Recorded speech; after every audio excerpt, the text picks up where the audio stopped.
Hi friends, it's Gwen. Welcome back to my channel. Today I'm here to share with you my Romanceathon TBR. I'm participating in 2 readathons this month. The first one being Buzzwordathon, and then directly at the tail end of Buzzwordathon, Romanceathon starts, and I thought it would just be a great way to kick off like June and the summer for me. Being a teacher, it's been very stressful towards the end. This coming week is my last week, and I just wanted to like celebrate by doing some readathons and getting lots of reading in.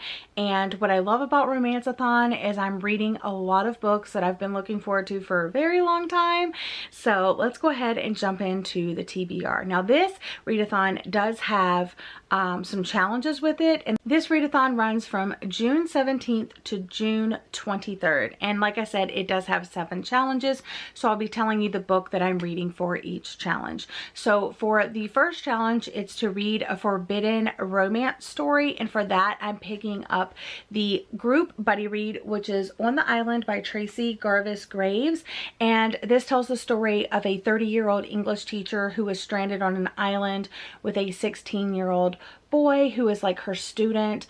Basically TJ is in remission from cancer, and his parents over the summer send him to their summer home, and on the way their private plane crashes and they swim to shore, and she starts developing feelings for him as, you know, he's growing up to be a man and so forth.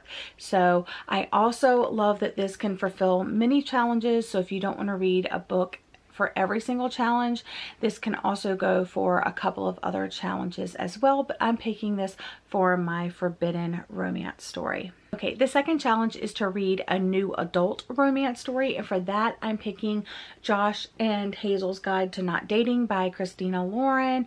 I really have enjoyed the books that I have read by Christina Lauren, and I just hope to read many more to come.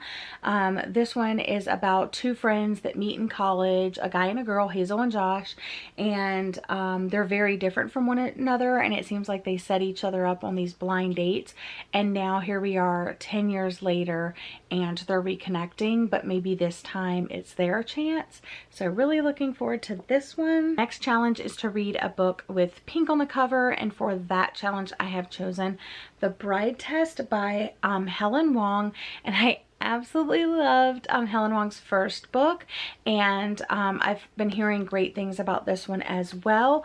This is about our main character Kai, who is autistic and doesn't really have those typical emotions and relationships that other people do, and he has really struggled with romantic relationships. His mom's getting a little worried, so she returns to Vietnam to find the perfect mail order bride. Enter Esme, and the rest is history. So we'll see what this one's about. I'm really excited about it.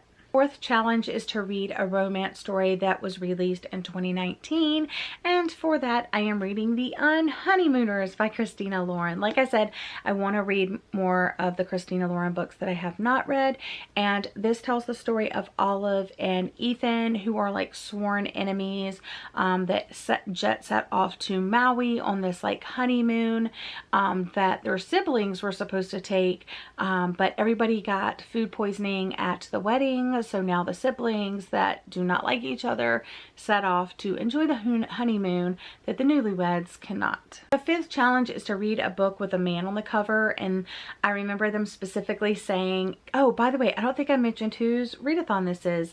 This is hosted by Gabby Reads, so Gabby from Gabby Reads and Jacqueline from Weeby Bookin', and I love both of them. I love their channels.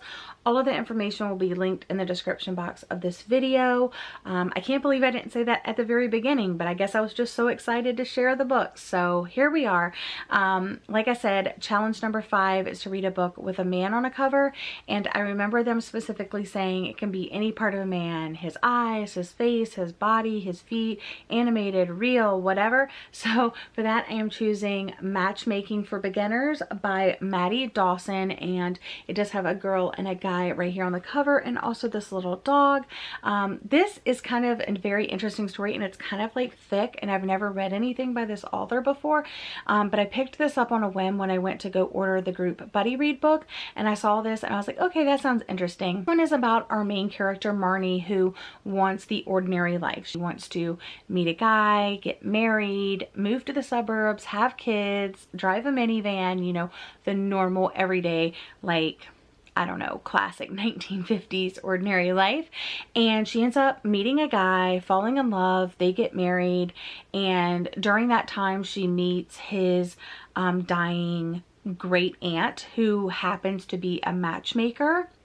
But then 2 weeks later, her and her husband split, and shockingly, she is left, once the great aunt dies, she's left her a Brooklyn brownstone, but also she's left with these this matchmaking projects that she kind of like hasn't completed yet.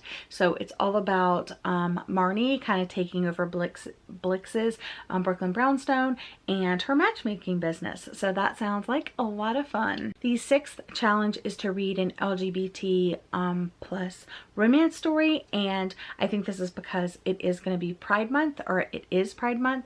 And for this book I have chosen Red, White, and Royal Blue by Casey McQuiston, and I have heard nothing but good things about this. I'm sure a lot of you guys have heard all about what the synopsis is about, but basically it's the America's first son falls in love with the Prince of Wales, and it just sounds really cute. I've heard that it's like charming and witty and funny and like endearing, and it also has sexy times. So I'm really looking forward to reading this, and this is actually a lot chunkier than I thought it would be as well. So looking forward to that one. And the 7th challenge is the classic read 7 books, like read 7 books in 7 days, which I doubt I'll get to, but it's gonna be hard to like prioritize like which ones I want to read.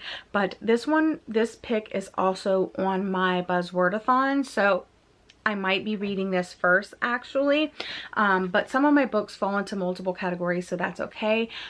This book is Did I Mention I Love You by Estella. I have butchered the name in the past, so I'm not going to try again.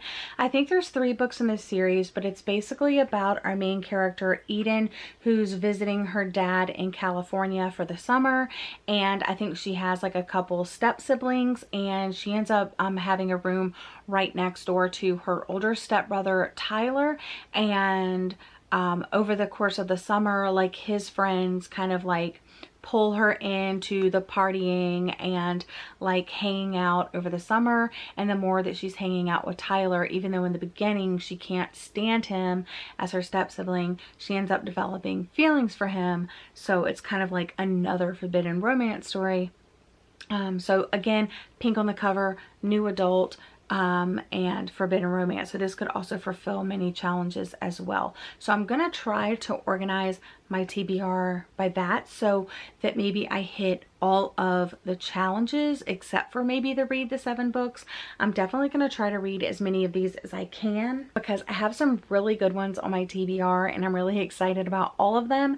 So even if I don't read these for Romanceathon, these are definitely on my summer TBR, which I will be doing in a separate video after these readathons are over. So after Buzzwordathon is over and after Romanceathon is over, I am going to be compiling a summer TBR that I want to complete before I go back to work at the beginning of September. So stay tuned for that after these readathons are over. But that's all for today's video. Let me know if there's a book that you would really like me to get to first out of all of these, and let me know in the comment section down below like which one you most want to hear my thoughts on. But I'm definitely going to try to be picking up the buddy read for sure, because like it's a buddy read, it's a group buddy read for a reason. Thank you so much for joining me. I hope you're all having a lovely day or night, and I'll see you again in my next video. Bye.